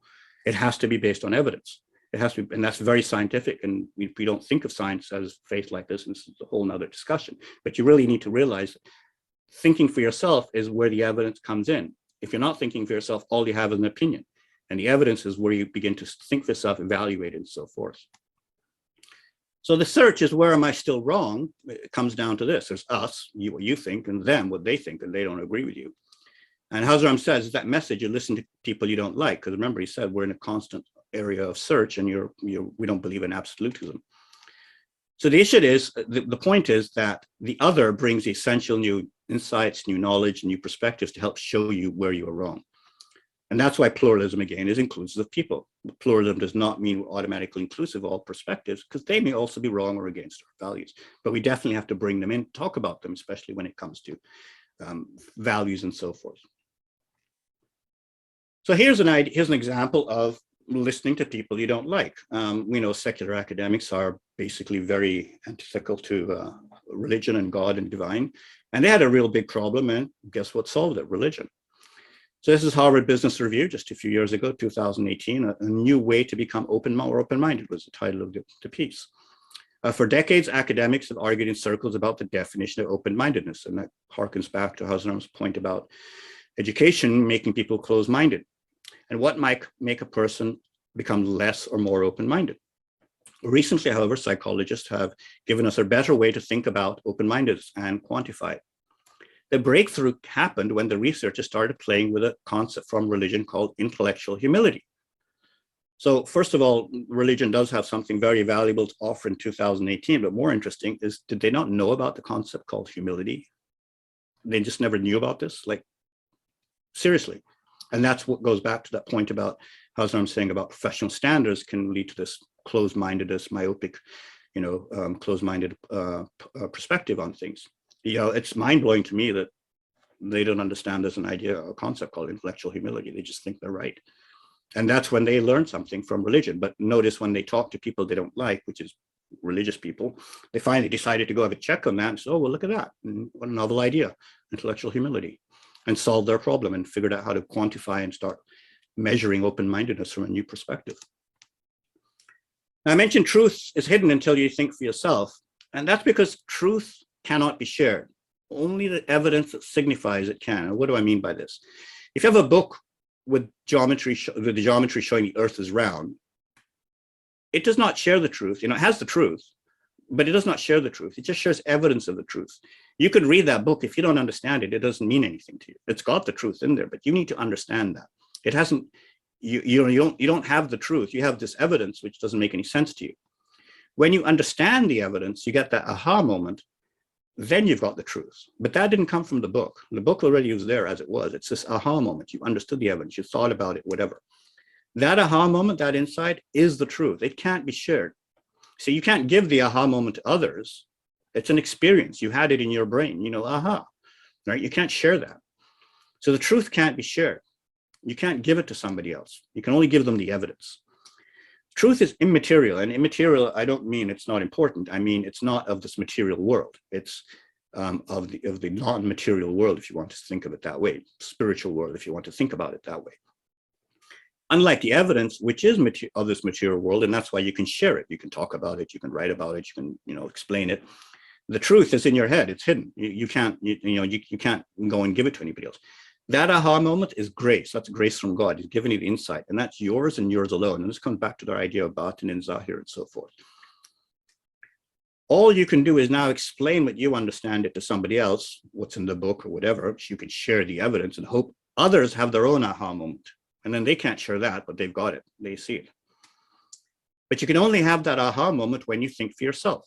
Just like you must eat for yourself because no one can eat for you. You can't have the aha moment unless you think for yourself. Nobody can give it to you. And as long as you aren't thinking, you're not having the aha moments, you really don't have truth. All you have is just reading what somebody else said and hoping, okay, fine, that's what they said, I'll assume that's correct. You don't know if it's true at all. You're believing it's true. And that's blind faith again. Now, our values are all about aha moments with Hazar Imam. This is where this is all coming to, okay? If you really want to understand Hazar Imam, you need to align your worldview with his and look at everything from his perspective. This is, you can't run to this, well, we don't understand what he means. No, you have to realign what you're saying. Like, so if the Imam has said something, you don't like it, you can't just say, oh, we don't understand it. That's an excuse. When you don't align your view with his worldview, you're trying to fit a jigsaw puzzle. It's like trying to fit a jigsaw puzzle piece into the wrong picture. You know, you have this idea and you want to, and it's not going to fit into his picture because your idea is wrong and he's got a different piece. He's working off a different picture. You've got the wrong piece. Okay, or you're looking at the wrong picture, and that's why you can't fit his piece into your picture. And that's when you come to this whole idea, oh, you're constantly surprised. Really, Hazar Imam said that? That's because your picture is not his picture. You've got a different picture. It's when one of his pieces comes over to you, you say, really, he said that? Oh, I don't think, maybe I don't understand it. So you'll be constantly surprised by saying, oh, really, Hazar Imam said that? When you haven't aligned your worldview with his worldview, you're looking at two different pictures. It's like scientists who have the wrong theory. They're always surprised by new data. Well, their theory's wrong. That's why they get new data. Oh, we're never surprised that. You hear this in astronomy all the time. You'll hear about people talking, you'll hear this in the art newspaper. They'll say, scientists discover this and astronomers discover this and new thing that was totally unexpected. And the more, it sounds very interesting, but maybe your model's not right if you're constantly being surprised. And, you know, maybe there's another model who didn't say weren't surprised. It's like, no, we expected that. We predicted that. And then maybe their model's better than your model because you're working off the wrong picture. That's why you're constantly surprised. So you need to look around. If you're constantly being surprised, maybe your model's wrong, your theory's wrong, your perspective of Hazar Imam's value system is wrong. And you have to relook and find another one to say, oh, well, look at that. It all makes sense now. And what'll happen is when it doesn't fit, you'll start using mental gymnastics to force Hazar Imam's words to fit your worldview. You'll try and spin it this way and that way. And if that doesn't fail, then you'll come to the incomprehensible Imam fallacy. Well, we don't understand what he means. Now, when your worldview aligns with the Hazar Imam's, you'll see he says the same things over and over and over again, just from different perspectives, like a dice. And he's just throwing the dice and different face comes up, but it's the same dice. Everything will make sense. Clarity and sight will replace his ambiguity. And like a solid scientific theory, you can now make predictions about when something new. Well, I think Hazar Imam's position is going to be will be this, because Hazar Imam's position is going to be this because this, and this he said in the past. So the question is your worldview aligned with Hazar Imam? And here's a simple test. In 1965, that Sunday Times same interview, Hazar Imam said there is a very clear set of rules by which you can live. Very clear. Those are the operative words here. 43 years later, in the Golden Jubilee in Canada, when he was highlighting a new issue, he repeated it and said, Islam, the ethics of Islam are very clear about relations. He was talking about relations, social relations between men and women and rich and poor and so forth. Again, he says they're very clear. So notice he said Islam's ethics, not Ismaili ethics. He didn't say Islam today, but just Islam, because the ethics don't change, like you said in the other quote I gave. He said the ethics about social relations are very clear. And this is the first time he's ever raised concerns about social relations. And then after 2008, he raised it again in 2010 and again in 2013. So are these ethics about social relations very clear to you? They're very clear. There should be no discussion over it. This is about us, you know, when he says something's very clear, we shouldn't be having any confusion about this. There's no question of, well, we don't understand what he means. He's saying everybody will understand it. Islam's understanding this. So the question is, are you very clear about this? If you're not, then you need to really rethink about, well, why am I not very clear about something he says is very clear? And then the other question is, what prompted me to raise this new issue he's never raised before? In 2008, he raised it, and then again a couple of times in his interviews in 2010 and 2013. What's new that made him show up with this new? You know, we say the Imam guides us to the times. Well, the times change. He brought up something he's never brought before. He's talked about social habits, but not social relations. Social habits, smoking, drinking, and drugs, and so forth. But now he's brought in a new one, social relations, and he talked about it juxtaposed to social habits like drugs, actually, because probably new issue is drugs are being legalized. But so what was new that prompted him to raise this? That's what you have to think about. And then all of a sudden things start to get very clear. Here's a question, are you really open-minded? There's another test on that. And again, the Harvard people have started to realizing this, that there's a new way to look at open-mindedness called intellectual humility. And so Hazar Imam has said, the moment you get frozen into a mental prison, then you know things actually start becoming very damaging. So we really don't want to be frozen in mental prisons. We want to be open-minded, humble, open to new perspectives, like Hazar Imam says. Now, intellectual humility really means you're willing to change your mind. If you're not willing to change your mind, there's no intellectual humility. You've already, otherwise your mind is already made up for anything was said, and what the other said is irrelevant. You're hearing them out, you're being polite, letting them have their say, but really you don't care. You're not willing to actually change your mind, take a new position. That's what intellectual humility is. Saying I was wrong, taking a new position, say, yeah, I didn't think of it that way. That's very good. I got to rethink that now. So here's another simple test.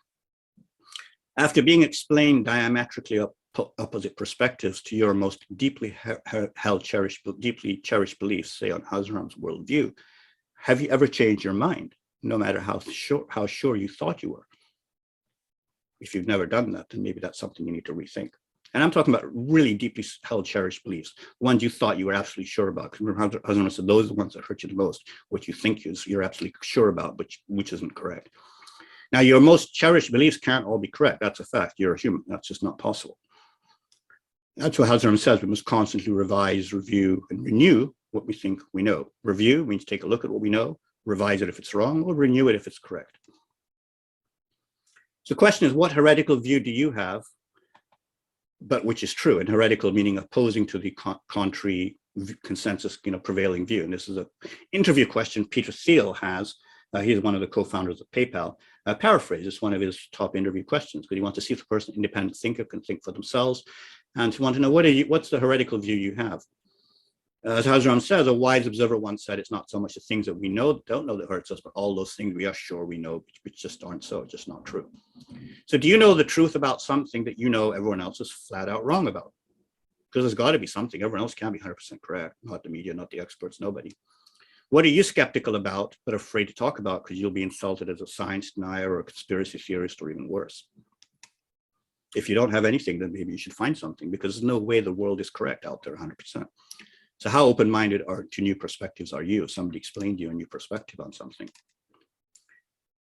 So why have a heretical view? This comes back to this idea of practices, and thinking for yourself, I would now call as an intellectual ritual, a spiritual imperative. It's intimately tied to our faith. We have physical rituals like sujood or fasting, and they have essential spiritual benefits, because our physical bodies are intimately connected to our souls. So these physical rituals help us spiritually. Well, intellectual rituals like meditation also have essential spiritual benefits, because our intellects may very well be our souls. As Hazar Imam said, as you live in the physical world, your intellect lives in another world. And that other world is this immaterial world, where I said that truth is immaterial. That's why truth and your intellect are over there. They're somewhere else. They could experience truth. Because your intellect is not here. Truth is over there in this other world, this immaterial world, spiritual world, whatever you want to call it. Scientists talk about it as the immaterial world, as opposed to the material world, which is this physical world. Thinking for yourself is another intellectual ritual, okay, just like meditation. It lets you give yourself opportunities for the aha moments and experience grace and insight and truth, because that has to come from God. You have to think, and it gives you that opportunity. It lets you make mistakes that teach humility. It teaches you respect for others' wisdom, insight, perspectives, and knowledge, because you have to go to them to check your mistakes, and you have to be able to change your mind. It prevents blind faith, which is condemned in Islam, and there's a whole slew more of other reasons. So thinking for yourself is not just something thinking for yourself. It's actually an intellectual ritual. If you want to talk about our spiritual rituals, this is an intellectual ritual, as opposed to a physical ritual we have. It's a spiritual imperative, is what I'm saying. But all these spiritual aspirations, they take practice and determination. Avoiding blind faith, making sound value judgments, having aha moments, experiencing truth, they all require confidence and courage to think for yourself, confidence and courage to hold a heretical view that breaks with a consensus. Hazrat Ali said, it will be a certainty that bravery and truth are always found together, and falsehood with cowardice. And this is what he's talking about, because it takes courage to hold an opposing point of view and say, no, I've checked this is correct. You guys are all wrong on this. But developing this confidence and courage takes practice. Again, in Mowlana Hazar Imam said, Will he ever set you free? It all depends on your courage and determination, this practice. You have to keep on practicing. We will only experience intellectual liberation, these aha moments, this creator setting us free, when we sincerely follow these 2 points Hazar Imam's made. Be skeptical, because as Hazar Imam said, what hurts us are all those things we are sure we know, but it's just not so. So you have to be skeptical. That's what Hazar Imam's saying. His essence of this is being skeptical. Engage with what you do not know and work out a solution. So practice deeply researching a critical but controversial topic by yourself. You'll almost certainly find the truth is not what you've been led to believe. And why is that? Why can I say that is almost certainly you're not going to be what the truth is not going to be what you've been led to believe? Well, let's just quickly look at the peer-reviewed literature and you'll see it's not what you think it is. So I've been through this before. I'm not going to discuss it in great detail, but I just want to highlight it for the sake of completeness. There's many examples I could give besides the peer-reviewed literature, but Richard Smith, who was the editor of the British Medical Journal, probably the one of the premium medical journals, 3 top medical journals in the world, and it was there for more than a decade. In 2015, he said, there is no evidence that peer review is a good method of detecting errors. Most of what is published in journals is just plain wrong or nonsense. This is the editor himself saying so. Okay, it's not my word. He just said it a few years ago. And peer-reviewed literature is, the standard we're supposed to judge the science and research and all this by. And he's saying, well, in medical journal, you think will be the most rigid and restricting on this. But he's saying, no, it's even there, it's wrong. It's mostly rubbish. Then the editorial of the Lancet, which is the other major medical journal, and the editor there said, in the same month, he said, much of the scientific literature, perhaps half, may simply be untrue. So it's it's basically a coin toss when you look at a study, whether it's actually correct or not. And then Angela Merkel, who was an editor at the New England Journal of Medicine, probably the 3rd most important medical journal. These 3 are the top 3 in the world. And she was there for 20 years. And she said in 2009, and this is on the National Institutes of Health website, there on the left, I've got it, Skeptical of Science Reports. This is her quote. They're on the actual National Institutes of Health website today. It is simply no longer possible to reach much of the clinical research that is published or authoritative medical guidelines. So that's the peer-reviewed literature. Now, after that, the BMJ, oh, this is going backwards. The order is wrong. Okay. 6 years after saying most of what is published is wrong or nonsense, just a few months ago, earlier this year, Richard Smith now says this is backwards. Sorry about that. He now says that we have reached a point where we must start assuming that a study is fraudulent until we can have some evidence to the contrary. And 6 years ago, the BMJ published a paper that the knowledge system underpinning healthcare is not fit for purpose and must change. So the BMJ is saying the medical system, the knowledge system underpinning healthcare is not fit for purpose. And Richard Smith, who said a little while ago, most of what's published is wrong or nonsense, just 6 years ago, now he's saying we just assume it's fraudulent until otherwise. And this is on the BMJ website themselves. They're not published in some article. So that means the editors of the BMJ agreed with this and said, yeah, we'll put this on our website. Okay, what's happening here? Okay, here we go. And that's not just the BMJ, it's everywhere. The Economist in 2013 had a cover page story, how science goes wrong, and they went at length showing how it's going wrong. Nature magazine, 1,500 scientists lift the lid on reproducibility. Reproducibility is the ability to reproduce the results. Well, they can't, right? That's what they're saying. 70% said we couldn't reproduce our own results. Forget about somebody else's results. Science is in a reproducibility crisis. How do we solve it? This is physics.org, which is mainstream. New York Times, it's science, but not necessarily right. New York Times again, the experiments are fascinating, but nobody can repeat them. So that's not science. It doesn't mean anything. Vox, let's stop pretending peer review works. Vox again. More social science studies just fail to replicate. And replicate means we can't reproduce them. That's why we consider it rubbish. That's why they were all saying that it's the replication as a standard, which tells us whether something is good or not. And they're saying these social science studies that are not replicating is a good reason why it's good. It's not. They're not doing that.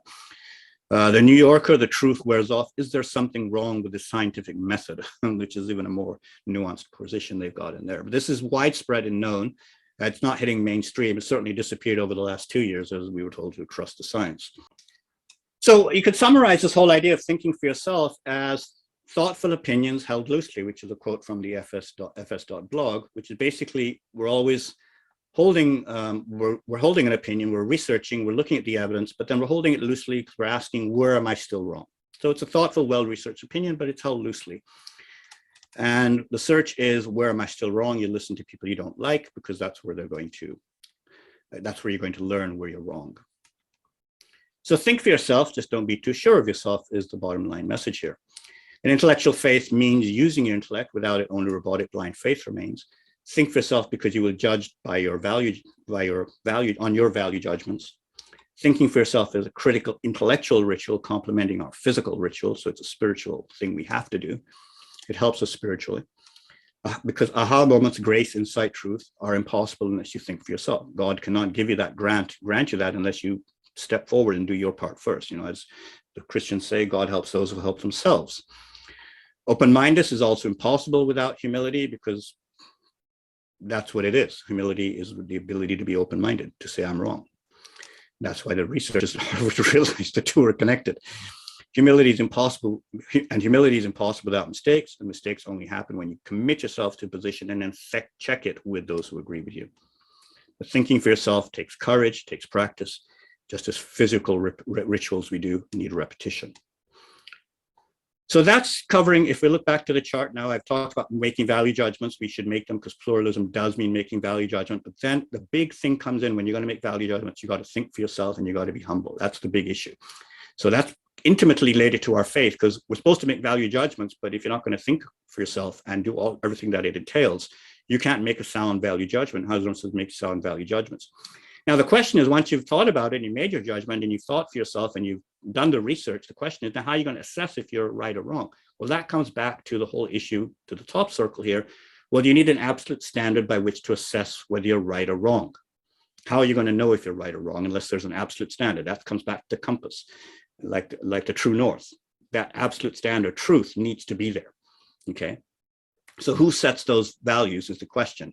And God sets those values. That's why we're able to make the value judgments. That's why we're able to say what's right and wrong. And that's why we're able to say what's true and what's not true.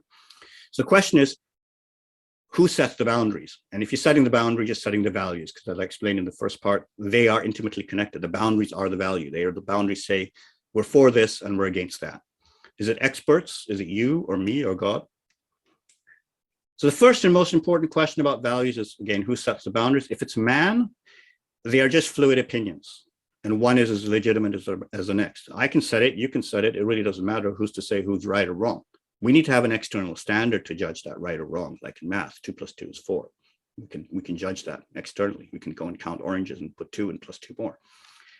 If God sets them, then they are a fixed absolute standard, and they enable the value judgments. We can't make value judgment unless we have an absolute standard, because everybody will just say that's your opinion. There's not a, it doesn't mean anything. And I want my opinion, and so there's no right or wrong anymore. That's relativism. So here's an interesting piece that just came out last month, October 2021. It's a extensive research report about the millennials in America. It's by a Christian research operation, Christian think tank. And they were looking at, the faith, conditions of faith, and how people, Christians, and not only Christians, but millennials generally, how they're approaching their faith and how much importance faith is in their lives and so forth. And they came up with this very important finding.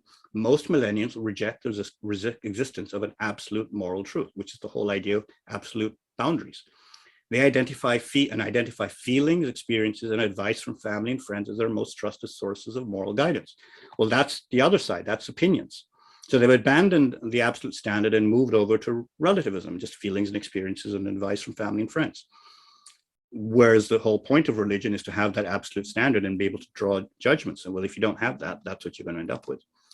So 78 million millennials in the US are the largest group. They're between their 20s and 30s, in case you're curious who these people are. They're increasing the notion that there are absolute moral truths. The majority of young adults agree with relativism. Okay, and I'm going to talk about that next week. 56% reject moral absolutes. Only 22% accept moral absolutes. This is across all millennials. So, what you're seeing, the 22% are probably the religious. The 56% are the spiritual but religious and so forth, or non-religious. And 22% are undecided. But out of the decided, which is those 56% and 22%, is rejected absolute truths by 72% of them. So 3-1, millennials are now rejecting. When they finally make a decision whether there are or aren't absolute truths, 3-1, they reject it. They say there aren't. Without any evidence, of course, because they haven't looked at it. And the trusted sources of truth of what's right, they have more on the table. I've just put out a few things here. Parents, and they say they're always and almost always right. I have no idea how they assess they're almost or always right, because they have no absolute standard by which to judge them. And certainly a millennial who's a child, or a teenage, well, not a child, let's say middle age, a young adult, hasn't experienced life enough to know what's right or not right. We could argue to some extent. And they say they're sometimes right. Well, how do they know when they're sometimes wrong? What's their judgment, the method of standard of deciding when they're right and when they're not right? And friends, same thing, 36% and 40%. So they have a little more trust in their parents. Overall, by the time you finish it, the parents and friends are about 70% each, 75% each. But if they have no absolute standard by which to judge it, they're just judging on their feelings. And that's no way to run the values. The values need a firm boundary. As Hazar said, don't compromise, make value judgments. So how do you make a value judgment if you've abandoned the yardstick by which you're going to make the measurement? You're going to assess your measurement. So Hazar Imam, on answering value questions, he says the question is, do the scientists and the experts do this? So that's the first question. Who's setting? My question is, who's setting the value judgment? Who's setting the boundaries, rather? Many questions touch the deeply held convictions of a Judeo-Christian tradition, which are the values of the Judeo-Christian faith. An idea of humanity that has challenged the prophets and philosophers for thousands of years. Nations cannot assign these issues to a priesthood of scientists. So first of all, he's saying these value questions cannot be assigned by a priesthood of scientists. And let's look at this priesthood of scientists and what they think, just to get an idea. Neil deGrasse Tyson, very prolific and public scientific figure. I want to put on the table not why 85% of the National Academy of Science reject God. I want to know why 15% of the National Academy don't reject God. Okay, so he's so upset that only 15%, even 15% of the National Academy of Sciences do not reject God. So this is the priesthood of sciences. They're basically saying, we want to reject God outright. No wonder Hazar said we can't relegate these decisions to the priesthood of sciences. Not that there's other reasons why we don't want to do that, but here's one. And here's just on a side issue. Mowlana Shah asked our wise-in to actually use science to keep Ismailis in the faith. The exact opposite of what we generally think science is leading people out of the faith. No, that's not correct if you do it correctly. The young wise-in should try and find new arguments based on the discoveries of all branches of science for keeping the human soul. And there's a typo in the original transcript, but I think we can get the gist of what he's saying. Keeping the human soul like the ocean, or connected to the ocean with the divine wisdom and power. And this is in precious pearls. So he's basically saying that young wise-in should be using the new arguments of science to keep, the new generation in the faith. In 1955, he said that. Obviously, he saw what was coming with science. It ended up doing what we can see with the National Academy of Sciences. 85% reject God, and he's saying, no, we should be going the other way around. That's a whole nother discussion, argument to show why that's the case. But the question is, why would Hazar Imam ask our wise-in to bring in science if it drives people away from faith? That makes no sense, unless it's the exact opposite, and science actually leads people to faith. And like I said, that's for another presentation, but here's a hint. And that's, again, this is one of those things you're new, probably that science, removes people from faith, or removes people's faith, but no, that's not true at all. Richard Lewington, he died earlier this year. His New York Times, his obituary biography said he's widely considered one of the most brilliant geneticists of the modern era. This guy, when he speaks, people listen. He's big, and he admits scientists produce patently absurd theories just to avoid God. And here's what he wrote in the 90s. We scientists take the science of science in spite of the patent absurdity of some of its constructs. So, if you're wondering why science leads you away from God, is because, first of all, they're giving you patently observed constructs to begin with. In spite of the tolerance of the scientific community for unsubstantiated just so stories. We thought science was all about facts and evidence and so on. He says they tolerate the unsubstantiated just so stories, just making it sound just perfect. Because we have a prior commitment, he says, a commitment to materialism.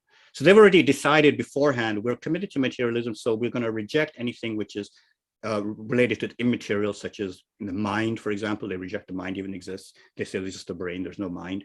They reject, of course, God exists, because that's part of this immaterial world. And this is where this concept of material, immaterial comes in. He's saying, we've already decided that. So that's not science. We already made a conclusion before they even started the research. We're going to go this way, and that's the only answer we're going to accept. That's not called science. That's called, fixing the outcome before you start.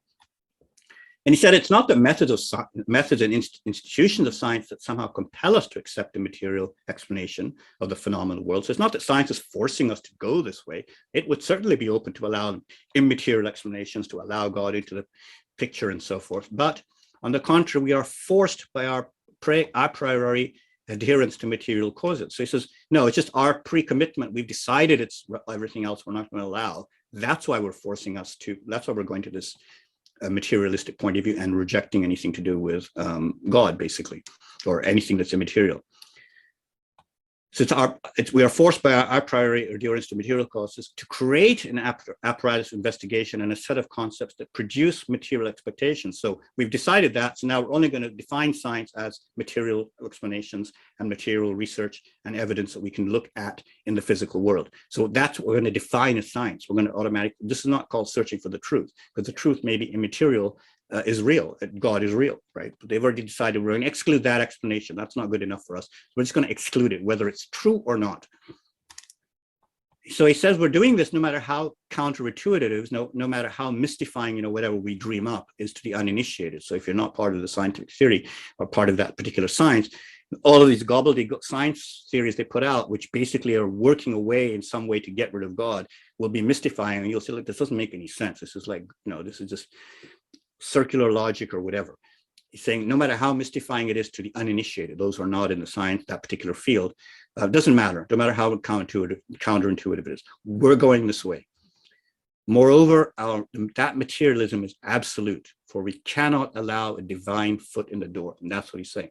We have no care about whether it's, we're committed to this. Blindly, we're going to follow this materialism. That's not called science. And for one reason and one reason only, we cannot allow divine foot in the door. These are the experts, like Hazar Imam says. So, we certainly aren't going to let them decide scientific value judgments, make our value judgments. And that's why, going back to this, that's why if you unravel all of these patent absurd theories they come up with, all of a sudden you come to the truth, and all of a sudden science now helps verify and confirm faith. It doesn't reject it. It's the exact opposite. That's why Mowlana Hazar said we should be bringing science in. And the Quran says it all the time. It says so-and-so languages or colors and so forth are signs for those who think. Signs are evidence, ayats, they call them ayats. They're miracles, if you want to call it. They are signs for those who think. So you'll be able to, they will be signs that will confirm, God, or confirm creation was created from God and so forth. So Hazrat Ali says morals and values come from God. Again, not from man. God has prescribed precepts. There's many quotes like this I've got in that presentation on cosmopolitan ethic and pluralism, but I'm just going to go through two here. God has prescribed precepts for you of what you should thwart, and has delineated boundaries for you that you should not cross. There it is right there, the word itself. Has forbidden things, he's passed judgment against them that you should not violate. Has been silent to you about, though not out of forgetfulness, has been silent to you, though not out of forgetfulness, about things you should not take up. So all of this is about, basically, we got to pass judgment, like Hazar says, make value judgments. You got to decide what's not allowed and say, we're not going there, and that's it. Well, Hazar Imam has said the same thing, that values, morals, and principles come from God, they're not come from man. He said, essentially, the choice is to keep the integrity of our value system, or let that value system be replaced over the generations by value systems that are not born from within Islam. So what is born from Islam comes from God. I think we should seek to enhance where we can relations with other communities. So we share with them a value system, which is a Muslim value system. Again, a Muslim value system is one that comes from God.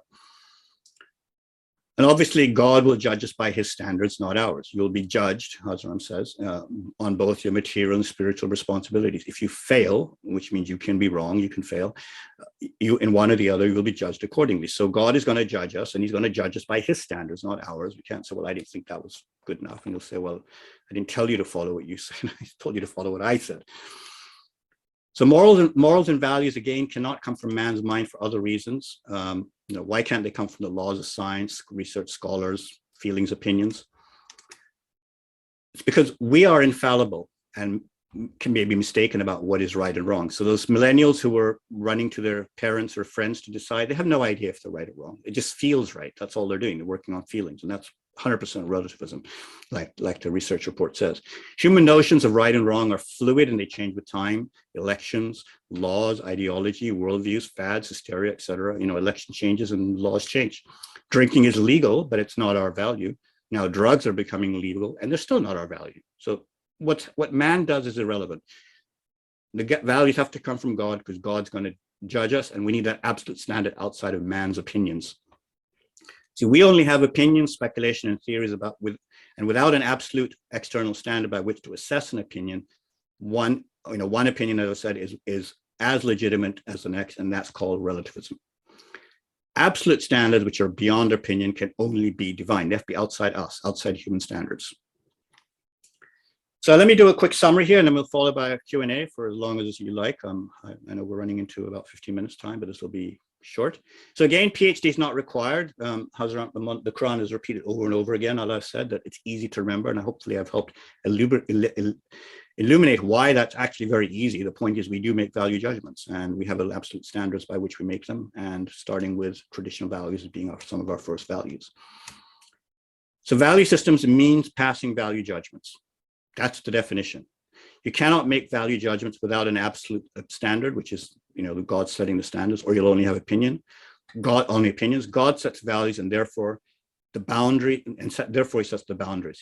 He is the absolute standard for the cycle to make a value judgment and check it. But thinking for yourself is part of that checking process. You have to go through the check and then come back up to God. So thinking for yourself is a critical intellectual ritual.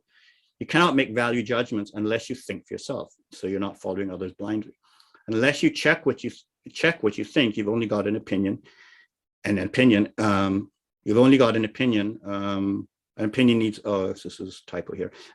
Opinions need an absolute standard, and checking is where humility starts. If you don't check, you will not find your mistakes. You won't learn humility. So thinking for yourself and humility and being fallible are intimately tied together. And all of these interact with each other. And that's why I've called this the Smiley intellectual faith.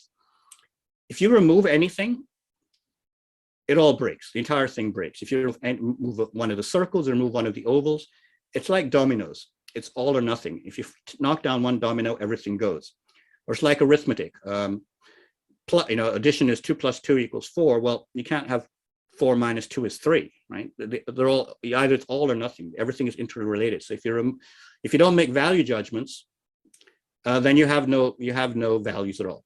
You don't even have values. Now, you can't make value judgments without God.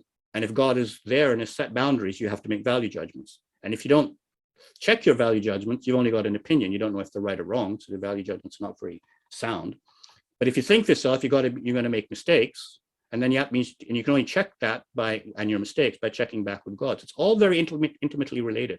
And that's why Hazar Imam has written this quote. And that's why our faith is logical. At the bottom here, it says, you must have in every walk of your life a logical concept. Oops, sorry. The real principle of Islam is that faith is logical. He didn't talk about Islam being logical. He talked about that next. He says faith is logical. He's saying faith is irrational, or atheism is irrational. That's what he's saying here. The whole idea of faith is completely rational, because you can't do any of this and even know what truth is unless you have an absolute standard. You can't start down this road. If you break any one of these circles or remove them, you either end up with blind faith because you're not checking anything, or you end up with relativism because you've got no standards by which to assess what you're thinking. And that comes back to the next week, which is relativism, which is what I'm going to talk about next week. And that's the root of almost everything confusing about values. And I'm going to actually walk down some of the so-called values of today and dismantle them and show them that these are not our values. Relativism infects and corrupts everything. It is a 600-pound gorilla in the room, which nobody in our community wants to talk about. This is a hard divide over moral values between whether God sets the moral boundaries, which is on the left here, or man sets the moral boundaries, which is relativism, which is over on the right. But there's a funny thing that happens is some want it both ways. They want a religious value system without making the value systems, because that's relativism. There's no value judgments from relativism. So they want this value system by God, but then they don't want to make they've got this idea of pluralism because they're saying, oh, we shouldn't make value judgments. Well, that's a contradiction in terms.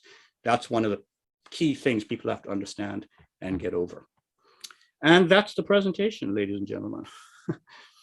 I know it was a little intense, but I was hoping it would bring everything together from what I talked about earlier, and I'd be happy to stay as long as you need for Q&A.